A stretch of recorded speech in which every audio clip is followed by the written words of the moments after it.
Party के खिलाफ कितना रोष लोगों में था, जो रिफ्लेक्ट करता है नतीजों में। जी ओके, बिल्कुल। वीरेंद्र सिंह जी, आप ही के पास आएंगे। 90% आबादी और ओबीसी में कुर्मी पटेल का जिस तरीके से आपने देखा कि सामंजस्य था, समाजवादी पार्टी का पूरा पीडीए जोर चला है, सर क्या कहेंगे इसमें?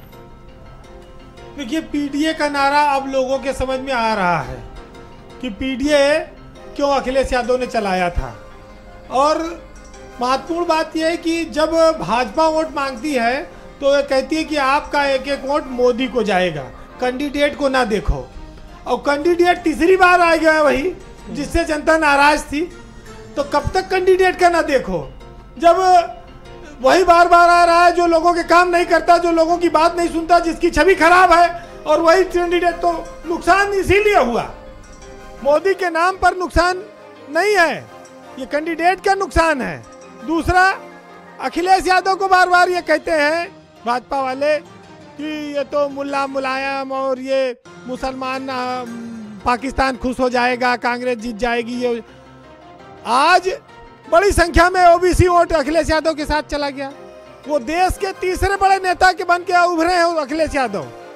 इस उत्तर प्रदेश ने बीजेपी की उम्मीदों पर पानी फेर दिया सिर्फ अखिलेश यादव की वजह से। अखिलेश यादव पूरे चुनाव में संयमित रहे, कोई भी बयान ऐसा नहीं आया। ना आजम खां जेल में बंद है, नहीं तो कंट्रोवर्सी जरूर पैदा होती। अखिलेश यादव अकेले 80 से ज्यादा 82 जनसभा उन्होंने की। एक आदमी अपने कंधे पर पूरा चुनाव लेकर दौड़ता रहा और एक तरफ पूरी फौज रही। तो ये चीजें दर्शाती हैं कि आप रोज आरोप हिंदू मुसलमान जातिवाद करके कितने दिन तक वोट लेंगे। आपको जमीन पर लोगों के लिए करना होगा, आपके मंत्रियों को करना। अब टेनी हार गए, महेंद्र नाथ पांडे हार गए, बड़े बड़े नाम, स्मृति जी हार गई, अब कौशल किशोर लखनऊ हार गए, उनकी पत्नी जहां मलिहाबाद से विधायक है वहां भी वो हार गए। तो ये चीजें क्यों होती हैं?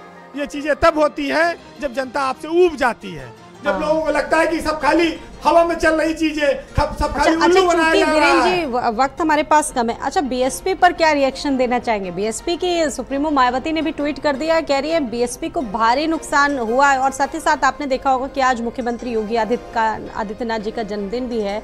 वो उत्साह जो दिखना चाहिए था, शायद नतीजे इस तरीके से आए, वो दिख नहीं रहा है। देखिए, मायावती ने तो अपने हाथ से अपने पैर पे कुल्हाड़ी मारी है। वो अकेले लड़ने का बहुत ज्यादा दम भर रही थी, बहुत ज्यादा वो जोर शोर मचा रही थी। अकेले लड़के उन्होंने देख लिया, लेकिन उनके अकेले लड़ने के पीछे क्या कारण थी, क्या मंशा था, क्या डर था, वो लोग समझ गए, उनके वोटर। और वो जान गए कि ये बीजेपी की मदद कर रही हैं, ये अखिलेश यादव को हराना चाहती हैं। इसमें मायावती एक्सपोज हो गई और इसलिए उनका वोटर भाग गया। भतीजा गया था, कुछ 2-4 जगह बोला, सभा किया, लेकिन उसका भी उन्होंने पर कतर दिया और उसके खिलाफ मुकदमा अलग हो गया। हालांकि उसको सुरक्षा भी मिल गई थी बीच में। ये भी जो है बहुजन समाज में बात चली गई कि बीजेपी ने उनको, भतीजे को, वाई कैटेगरी सुरक्षा। तो मायावती अब एकदम देखिए जीरो पे आ गई हैं।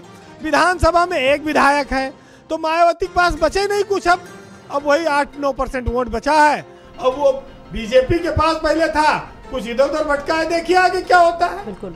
लेकिन एक चीज जरूर कहूंगा कि उत्तर प्रदेश में योगी आदित्यनाथ की सरकार के लिए ये कठिन दौर है बहुत। और मुख्यमंत्री के तौर पर अगर उनका ये बुलडोजर हो, ये इनका कानून व्यवस्था ना होती, माफियाओं पर ये अतीक अहमद और मुख्तार अंसारी जैसे लोग, तब तो ये बीजेपी और डूब जाती।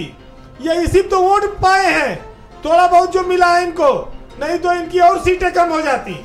ये तो योगी ने थोड़ा ये अपनी सत्ता की, जो कानून व्यवस्था की इमेज बनाकर वोट हासिल कर लिया है, नहीं तो ये राशन पर भाषण चला कर खाली मामला पीछे और गायब हो जाए। जी, केपी मलिक जी, इस पर एक रिएक्शन आपसे जानना जरूर चाहेंगे।